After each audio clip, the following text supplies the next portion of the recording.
अरे शर्मा जी, ये बेफिक्री की उम्र में एक घुटनों का दर्द लिए क्या बैठे हैं आप? हाँ, हर किसी की किस्मत आपके जैसी नहीं होती अनूप जी, जिनके घुटने भी ठीक और दिल भी मस्त। अच्छा भाई, मैं आपके दिल का दर्द तो दूर कर नहीं सकता, लेकिन आपके घुटनों का दर्द दूर कर सकता हूँ। ये है ऑर्थोबाम, इसे लगाइए और सारे दर्दों से छुटकारा पाइए। आप किसी के दिल का दर्द तो कम नहीं कर सकते हैं, लेकिन घुटनों का दर्द तो कम कर सकते हैं। हर दर्द को करे नाकाम डी मार्क ऑर्थोबाम।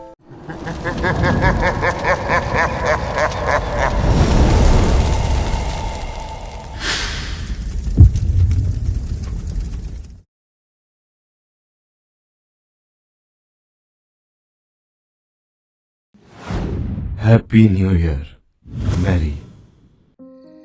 31 दिसंबर शाम 6:30।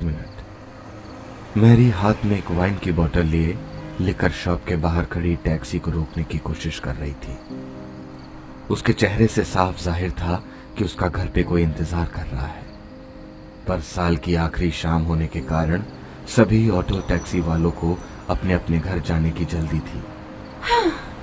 6:40 हो गए हैं, आज कोई टैक्सी भी जाने को तैयार नहीं है। ज्वेल भी बहुत भूखी होगी। मैरी की नर्वसनेस बढ़ती जा रही थी और खुद को लेट होता देख मैरी पैदल ही अपने घर के लिए निकल जाती है। ठंडी हवा के झोंके जैसे लगातार मैरी को पीछे धकेल रहे हों। इस बार ये ठंड पिछली बार से भी ज्यादा है। कहीं से टैक्सी या ऑटो मिल जाए बस। मैरी ठंड से बचते हुए धीमे धीमे आगे बढ़ती है कि तभी वो एक चर्च के सामने आके रुक जाती है और रंग बिरंगी लाइट से जगमगाते चर्च में कपल्स को देख उदास चेहरे के साथ आगे बढ़ती जाती है। तभी ना जाने कहां से एक टैक्सी उसके पास आकर रुकती है। क्या आप टैक्सी का इंतजार कर रही हो? हाँ भैया, मुझे नोएडा जाना है। मैरी और समय न गवाती हुई टैक्सी में बैठकर अपने घर की ओर निकल जाती है। ड्राइवर रियर व्यू मिरर से मैरी का उदास चेहरा देखता है। क्या आप किसी चीज को लेकर परेशान है मैडम? नहीं भैया, ऐसा कुछ भी नहीं है। आप जल्दी चलाइए, मैं वैसे ही लेट हो चुकी हूँ। जी मैडम, वैसे भी आज सभी को जल्दी घर पहुंचना है। हर कोई ये शाम अपने परिवार के साथ ही मनाना चाहता है। आपके घर वाले भी तो आपके इंतजार में होंगे ना? अरे मैडम, इस शहर में खुद के लिए समय नहीं है, परिवार कहाँ से होगा। मैं अकेला रहता हूँ। और आप? मैं भी अकेले रहती हूँ। आपके हस्बैंड? ड्राइवर की बात सुन के मैरी कुछ पल के लिए जैसे खामोश हो जाती है। तभी उसकी नजर रियर व्यू मिरर में पड़ती है, जहां ड्राइवर किसी जवाब की उम्मीद में उसे देख रहा था। वो अब मेरे साथ नहीं रहते। ओह, मैं समझ गया, आपका डिवोर्स हो चुका है। भैया, अगर आप चुपचाप ड्राइव करोगे तो बेहतर होगा। मेरी पर्सनल लाइफ के बारे में ज्यादा जानने की जरूरत नहीं है आपको।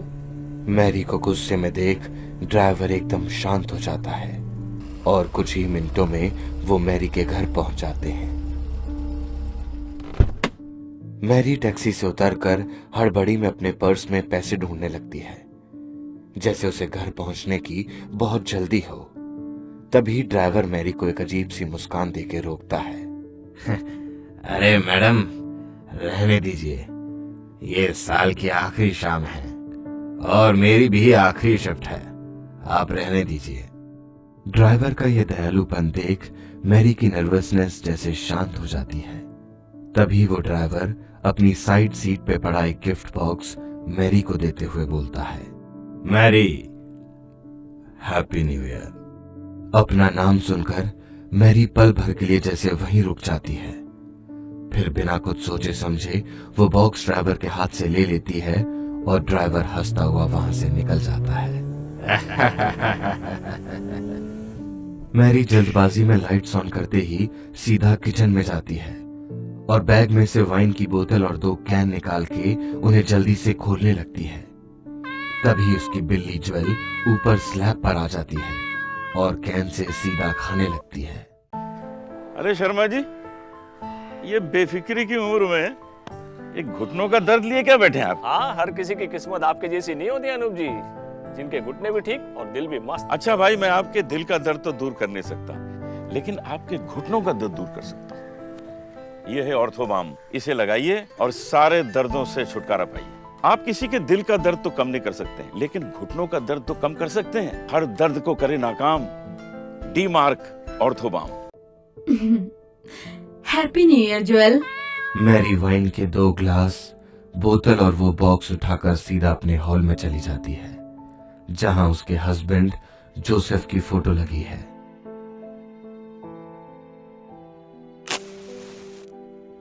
Happy new year Joseph. आज पूरा 1 साल हो गया है तुम्हें इस दुनिया से गए हुए। उस रात अगर मैंने तुम्हारी बात मान ली होती तो शायद हम आज भी साथ में होते। पिछले साल नशे की हालत में अपने पति से गाड़ी चलाने की जिद की वजह से दोनों को एक्सीडेंट हो गया था, जिसमें जोसेफ ने अपनी जान गंवा दी थी। मुझे इस नए साल से नफरत हो गई है, पर बस मैं तुम्हारे लिए ये वाइन लेकर आई हूँ। काश तुम मेरे साथ होते। अपने पति को खोने के गम में मैरी की पुरानी सभी यादें जिंदा हो गई थी।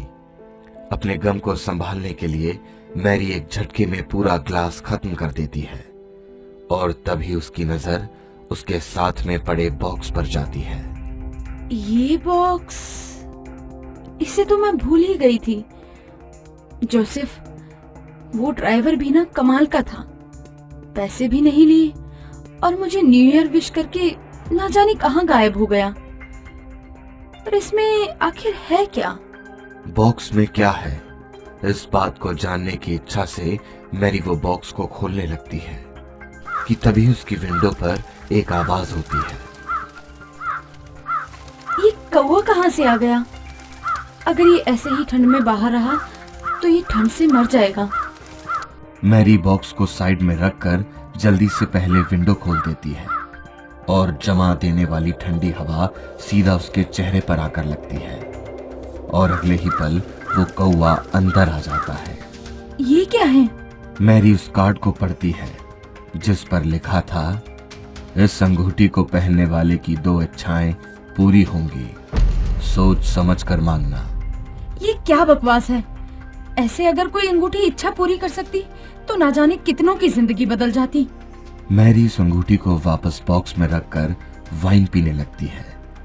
यूं ही समय निकल जाता है और मैरी नशे में जोसेफ की तस्वीर से बातें करती रहती है।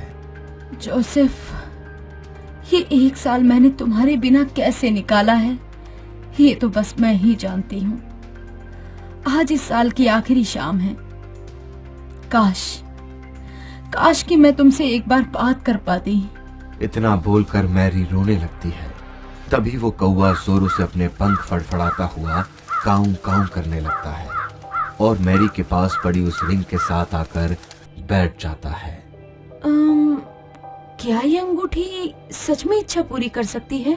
अपने पति को खोने का गम और उसे वापस पाने की इच्छा की वजह से मैरी उस रिंग को अपनी उंगली में डाल लेती है, और अपनी आंखें बंद करके जोसेफ की फोटो के पास बैठकर बोलती है, मेरी इच्छा है कि मैं एक बार जोसेफ से बात कर पाऊं। इतना कहते ही वो रिंग उसकी उंगली में जकड़ जाती है, और अगले ही पल जोसेफ की तस्वीर से आवाज आती है, मैरी, तुम रोना बंद करो। जोसेफ, क्या ये तुम सच में हो? हाँ मैरी, मैं ही हूँ, और मैं तुम्हारी सारी बातें सुन रहा हूँ। जो हो गया उस पर रोकर कोई फायदा नहीं। नए साल से नई शुरुआत करो। जो हो गया वो भी तो मेरी ही गलती थी। काश मैंने तुम्हारी बात मान ली होती तो तुम आज मेरे साथ होते। मैं तो अभी भी तुम्हारे साथ ही हूँ। पर जोसेफ, मैं चाहती हूँ कि तुम वापस आ जाओ। मैं तुम्हारी तस्वीर के साथ जिंदगी नहीं बिताना चाहती। इतना कहकर मैरी रोने लगती है, पर जोसेफ की तस्वीर से कोई आवाज नहीं आती। जोसेफ, तुम जवाब क्यों नहीं देते? कम बैक, वापस आ जाओ, वापस आ जाओ जोसेफ। मैरी जोसेफ की आवाज सुनकर खुश भी थी और उतनी ही दुखी भी। उसे समझ आ गया था कि उस अंगूठी ने उसकी एक इच्छा पूरी कर दी है और अब उसके पास एक ही इच्छा बची है।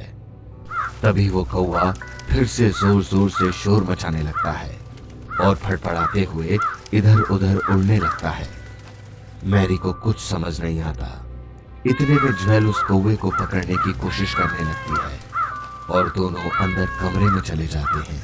ये अंगूठी तो सच में कोई भी इच्छा पूरी कर सकती है, पर मेरे पास अब बस एक ही मौका बचा है। ख्यालों में चूर मैरी अपनी इच्छा को यूं बर्बाद नहीं कर सकती थी। तभी बाहर सड़क से आती जश्न की आवाज बढ़ने लगती है और मैरी जोसेफ की तस्वीर के सामने बैठ जाती है। मेरी आखिरी इच्छा है कि जोसेफ फिर से जिंदा हो जाए और फिर कभी मुझसे अलग ना हो। मैरी का अपनी इच्छा के बोलते ही घर का माहौल एकदम से बदल जाता है। बाहर से आती सर्द हवा सारे घर को ठंडा कर देती है और तभी जोसेफ की फोटो जैसे अपने आप बीच में से जलने लगती है और उसमें से एक आधे जिंदा और आधे मरे रूप में जोसेफ बाहर निकलता है। ओह गॉड, ये सब क्या हो रहा है? कौन है ये? मुझे नहीं पहचाना मैरी, तुमने ही तो मुझे बुलाया है और अब मैं कहीं नहीं जाऊंगा। तुम जोसेफ नहीं हो सकते। तुम तो एक लाश हो। नहीं मैरी, मुझे जरा ध्यान से देखो, मैं तुम्हारा जोसेफ ही हूँ। मैं वही हूँ जो तुम्हारी बेवकूफी की वजह से मारा गया था, पर अब मैं वापस आ गया हूँ और अब कभी भी तुम्हें छोड़कर नहीं जाऊंगा। इतना बोलकर जोसेफ अपना कटा जला और आग के अंगारे छोड़ता हुआ जिस्म लेकर जोरों से मैरी की ओर रेंगने लगता है। मैरी को एहसास हो जाता है कि उसके गलत शब्दों की वजह से ही जोसेफ इस रूप में लौटा है। नहीं, तुम एक लाश हो। तुम वो जोसेफ नहीं जिसे मैंने प्यार किया था। मैं वही जोसेफ हूँ मैरी, जिससे तुमने प्यार किया था, फिर शादी की और फिर तुम्हारी बेवकूफी की वजह से वो मारा गया। पर अब मैं कहीं नहीं जाऊंगा, हर वक्त बस तुम्हारे साथ ही रहूंगा। ओह गॉड, ये मैंने क्या मांग लिया?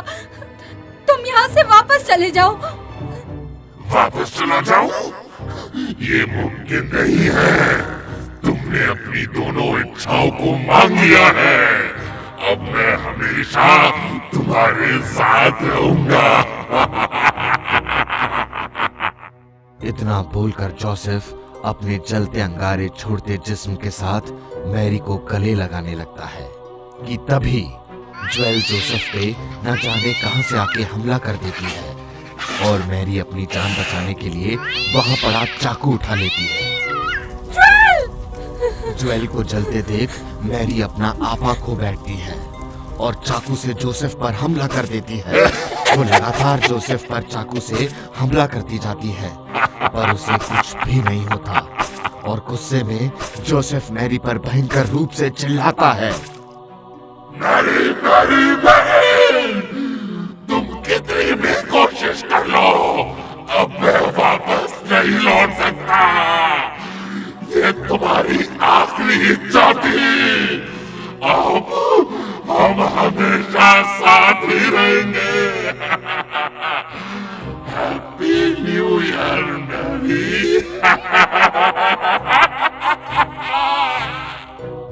ये देख मैरी अपनी जान बचाने के लिए घर से बाहर भाग जाती है।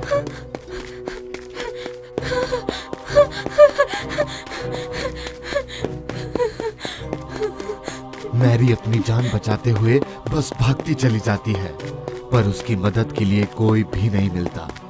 तभी उसका पैर एक पत्थर से टकराता है और वो अपने हाथ में पकड़े चाकू पर गिर जाती है।